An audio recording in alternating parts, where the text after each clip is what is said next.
Assalamualaikum warahmatullahi wabarakatuh. Selamat siang Bapak Ibu dan salam sejahtera untuk yang beragama lain. Hari ini saya akan membawakan topik tentang pensiun sejahtera. Gambarnya ini keluarga muda karena saya kenal dengan seseorang yang umur 21 sudah pensiun. Walaupun tentu saya juga mengenal orang yang umur 75 pun tidak bisa pensiun. Gitu ya. Jadi pensiun itu bukan masalah umur Bapak Ibu. Pensiun itu masalah ketersediaan dana pensiun.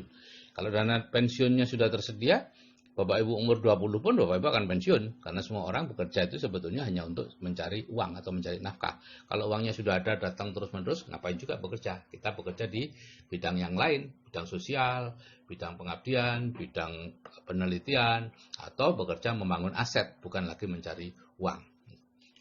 Ada 3 pilihan Bapak Ibu dalam menjalani hidup, yaitu bekerja selama 2-5 tahun atau sementara lah, entah 5 tahun, 10 tahun.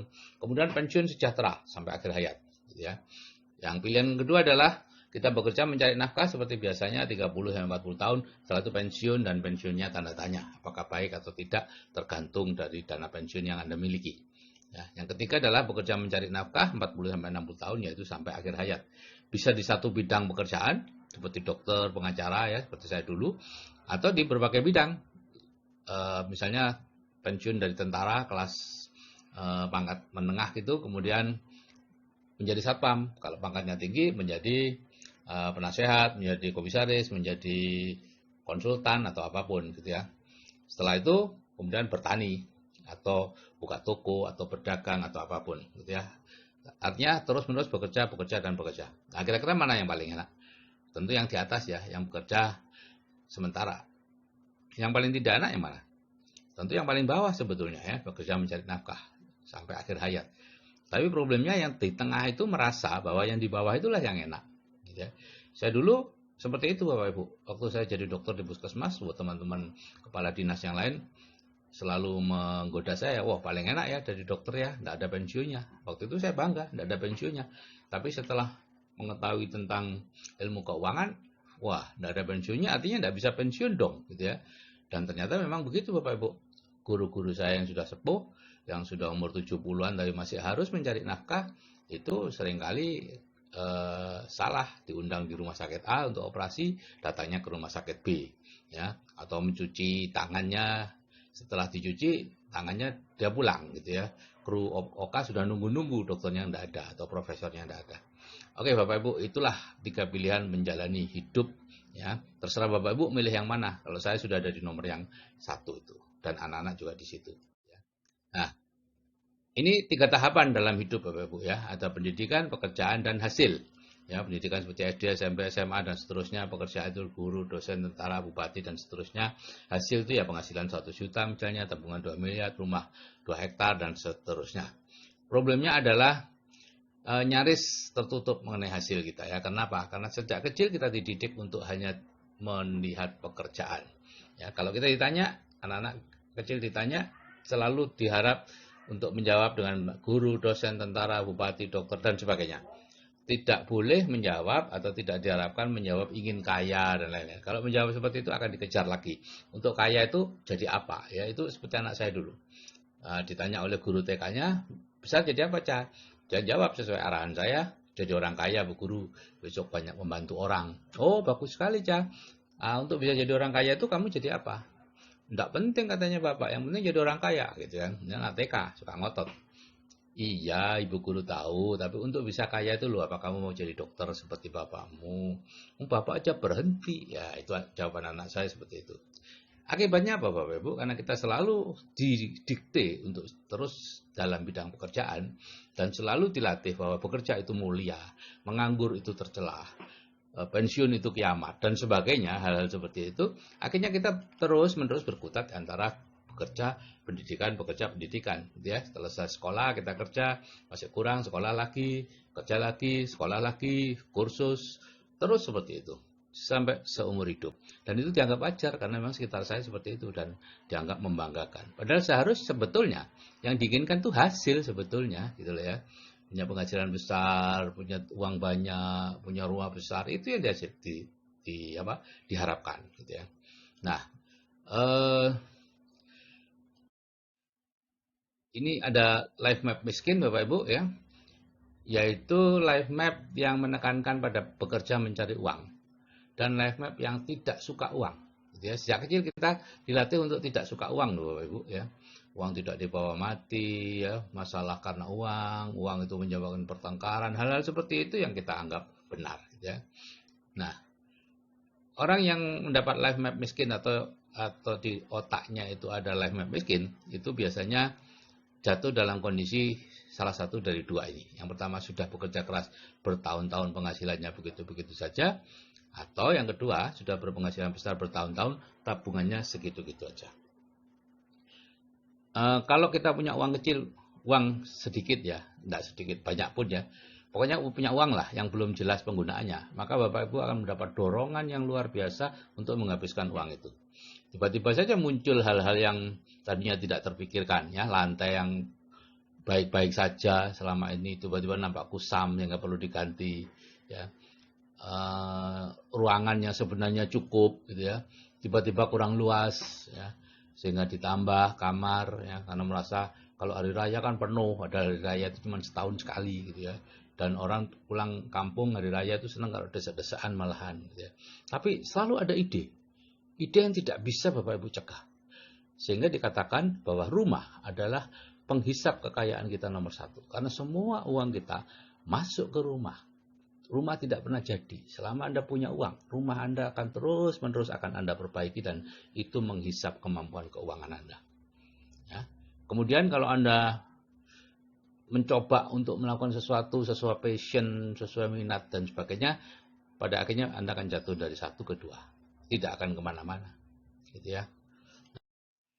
Bapak Ibu, semua ini berawal dari pikiran.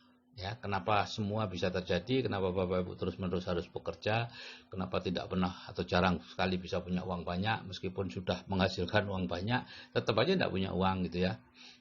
Karena semuanya berawal dari pikiran. Dari pikiran kita akan munculkan tindakan-tindakan tertentu, tindakan yang diulang-ulang jadi kebiasaan, kebiasaan yang terus-menerus dilakukan jadi karakter, dan karakter itulah yang akan jadi nasib kita. Jadi nasib Bapak Ibu sekarang ini bukanlah takdir Bapak Ibu, ini hanya sekedar hasil cara berpikir kita yang lalu ya. Saat ini cara berpikir kita kan seperti tadi saya katakan, yaitu bekerja keras mencari nafkah. Ya, bekerja kerasnya betul, mencari uangnya yang salah. Seharusnya bekerja keras membangun aset atau membuat pabrik uang yang menghasilkan uang terus-menerus untuk kita. Itu ya. Nah, jadi kalau Bapak Ibu ingin merubah ya atau berubah cara berpikirnya sekarang dari berpikir bekerja mencari uang menjadi berpikir bekerja mencari nafkah, dari sibuk terus berpikir menjadi santai, dari mencari uang terus berpikir menjadi uang yang datang terus, maka 5-10 tahun yang akan datang nasib Bapak Ibu juga akan berubah dengan sendirinya ya. Bapak Ibu akan dipertemukan dengan orang yang tepat di saat yang tepat sehingga sesuai dengan apa yang ada di pikiran Bapak Ibu ya. Nah, di pikirannya dirubah, maka nasibnya juga akan berubah. Untuk bisa merubah cara berpikir, kita perlu melakukan yang disebut reprogramming pikiran bawah sadar, gitu ya. Karena di dunia ini Bapak Ibu biasanya yang dikabulkan itu bukan keinginan kita, tapi kebutuhan kita. Nah, problemnya adalah yang disebut kebutuhan itu banyak orang yang tidak tahu bahwa yang disebut kebutuhan itu adalah segala sesuatu yang tersimpan di pikiran bawah sadar. Ya, yang merupakan 90% dari pikiran kita.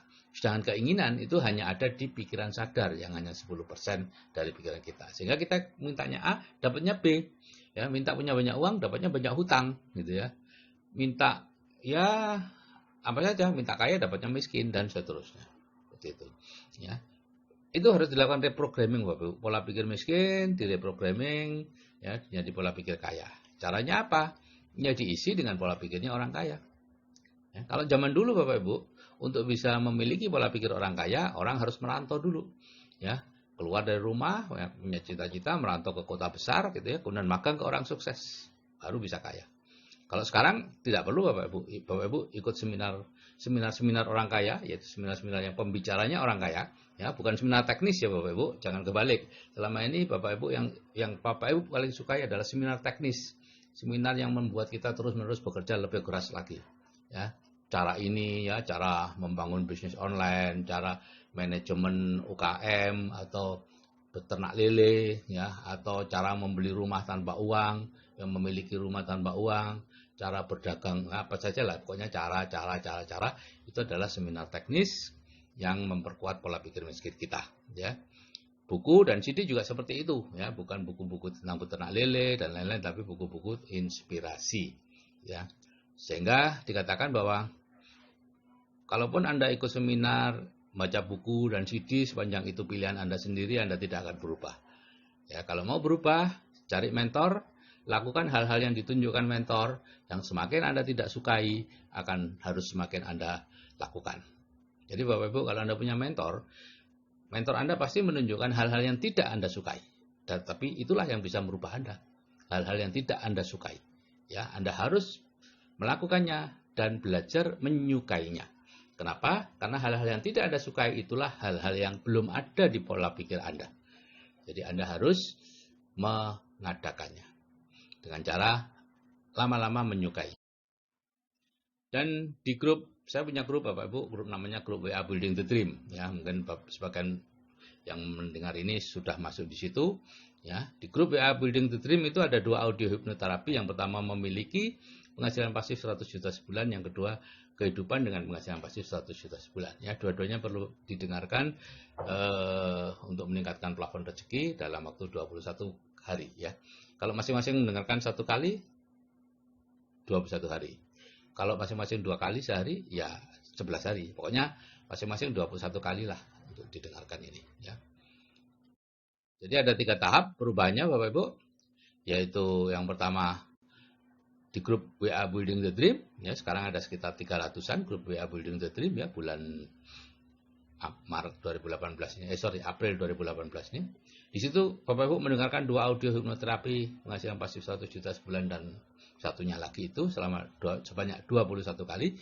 Terus ada lagi pengetahuan-pengetahuan tentang bisnis, keuangan, tentang pikiran, bawah sadar, Ho'oponopono, law of attraction dan macam-macam. Tapi terus terang itu tidak mengubah hidup. Itu hanya membuat Bapak Ibu lebih pintar, gitu aja, lebih tahu.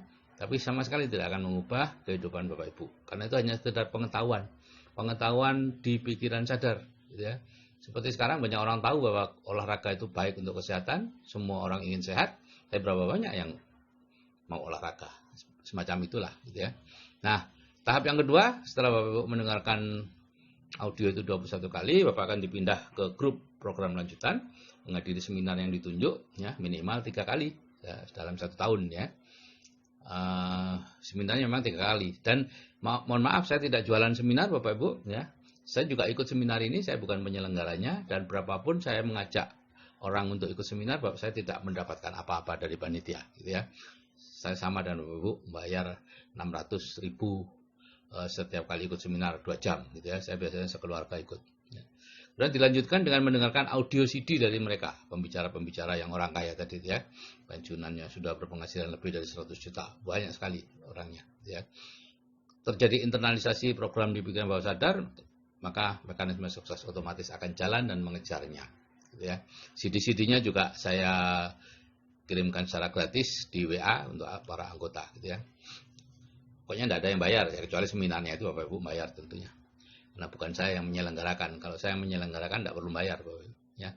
Nah, tahap yang ketiga itu ada 2 pilihan. Ya, Bapak Ibu bisa menemukan sendiri cara membangun dana pensiunnya, dan pasti akan ketemu Bapak Ibu, jangan khawatir. Sekarang Bapak Ibu tidak tahu sih, memang iya, tapi nanti kalau sudah di tahap 1 dan 2, sudah hadir di leadership seminar dan sebagainya, maka Bapak Ibu akan tahu sendiri apa yang harus dilakukan, investasi di bidang apa, bisnis di bidang apa, itu nanti akan tahu sendiri. Ada 2 pilihan, yaitu membangun sendiri atau dengan bimbingan di grup CA, ya. Oke Bapak Ibu, kalau saya yang sudah berumur saja bisa berubah Bapak Ibu, ya. Saya mulai mengenal hal seperti ini umur 49, kemudian umur 51 saya bisa freedom. Saya yakin Anda juga pasti bisa. Saya akhiri, selamat siang dan wassalamualaikum warahmatullahi wabarakatuh.